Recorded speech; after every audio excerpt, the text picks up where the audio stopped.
दोस्ती में राज ये शब्द सुनते ही ना हमारे मन में अक्सर शक और धोखे का ख्याल आता है ना। लेकिन क्या हर राज का मतलब यही होता है? आज हम दो ऐसी कहानियों की गहराई में उतरेंगे जो शायद इस सोच को बदल दें। तो चलिए इसी बड़े सवाल से शुरू करते हैं।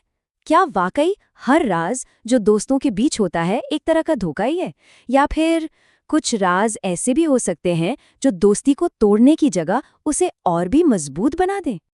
आज हम दो अलग अलग रास्तों पर चलेंगे। एक तरफ है एक दोस्त का वो सपना जिसे उसने पूरी दुनिया से छुपा कर रखा था, और दूसरी तरफ है एक दोस्त की वो खुशी जिसे एक राज की तरह तैयार किया जा रहा था। देखते हैं ये दोनों कहानियां हमें कहाँ लेकर जाती हैं। हमारी पहली कहानी शुरू होती है बेंगलुरु के छोटे से फ्लैट के रूम नंबर 307 से। यहाँ दो रूममेट्स रहती थीं, सुरेखा और अपर्णा, और इनकी दोस्ती एक बड़े राज की वजह से एक नए मोड़ पर आने वाली थी। तो मिलिए हमारे किरदारों से।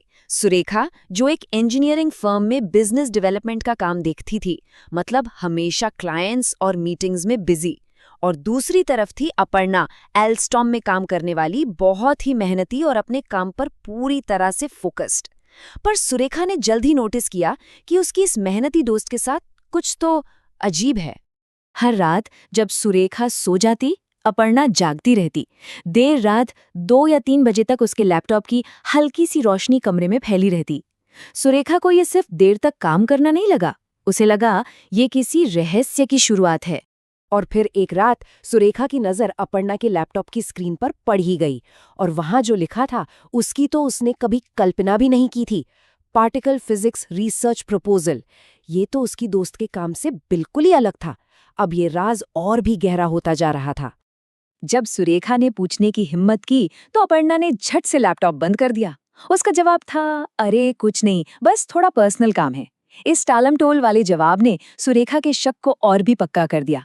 उसे यकीन हो गया कि अपर्णा कुछ बहुत बड़ा छुपा रही है। कुछ दिनों बाद पहेली का एक और अहम टुकड़ा सामने आया। अपर्णा के लैपटॉप पर एक ईमेल नोटिफिकेशन पॉपअप हुआ जिसका सब्जेक्ट था सर्न एप्लीकेशन फाइनल स्टेज। अब ये साफ था, ये कोई छोटा मोटा पर्सनल काम नहीं था, ये कुछ बहुत बहुत बड़ा था। अच्छा, अब ये समझना जरूरी है कि सर्न आखिर है क्या। सर्न यानी European organisation for nuclear research. समझिए कि ये वैज्ञानिक रिसर्च की दुनिया का माउंट एवरेस्ट है। यहाँ काम करना दुनिया भर के हजारों बेहतरीन साइंटिस्ट का सपना होता है। अपर्णा का राज उसकी महत्वाकांक्षा से जुड़ा था, जो वाकई आसमान छूने जितनी बड़ी थी। आखिरकार सुरेखा ने अपर्णा से सीधी बात की, और तब जाकर अपर्णा ने अपना राज खोला। उसने कहा, मैं तुम्हें बताना चाहती थी, पर पहले मुझे खुद पर विश्वास करने की जरूरत थी। उसका राज किसी धोखे का नहीं था, बल्कि खुद पर यकीन बनाने की एक अकेली लड़ाई का था। उसे डर था कि कहीं वो असफल न हो जाए। और फिर वो दिन आ ही गया जब अपर्णा का सपना सच हो गया।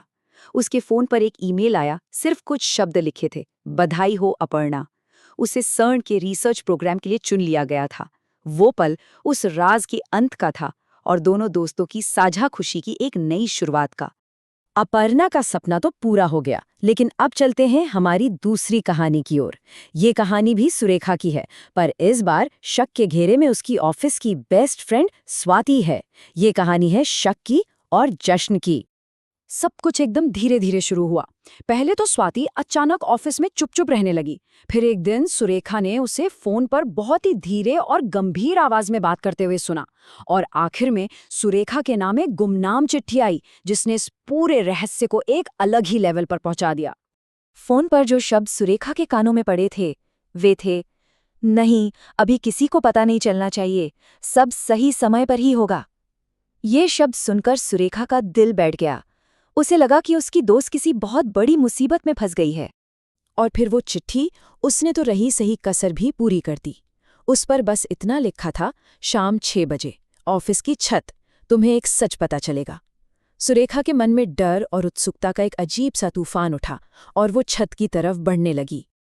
जैसे ही सुरेखा ने कांपते हाथों से छत का दरवाजा खोला, अचानक तेज रोशनी हुई, और सामने कोई मुसीबत नहीं बल्कि पूरी ऑफिस टीम खड़ी थी, और बीच में स्वाति मुस्कुरा रही थी। ये एक पार्टी थी, उसके प्रमोशन की पार्टी।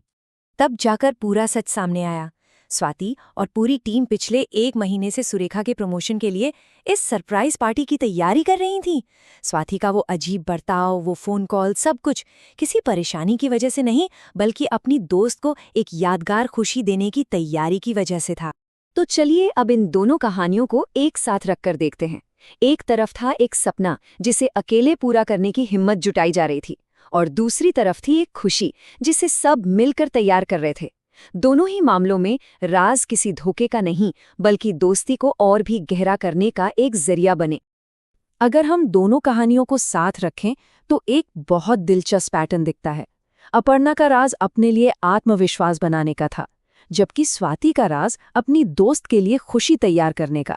बाहर से देखने पर दोनों ही चिंता और दूरी की वजह लग रहे थे, पर हकीकत में उनके पीछे कड़ी मेहनत, बड़ी महत्वाकांक्षा और बहुत सारा प्यार छिपा हुआ था। तो सबसे बड़ी बात जो हम यहाँ से सीख सकते हैं वो ये है कि हर राज डरावना या नेगेटिव नहीं होता। कुछ राज सपनों को पूरा करने की हिम्मत देते हैं, और कुछ राज वो हमारे लिए चुपचाप खुशियां तैयार कर रहे होते हैं। और ये कहानी हमें एक बहुत ही खूबसूरत सवाल पर लाकर छोड़ती है।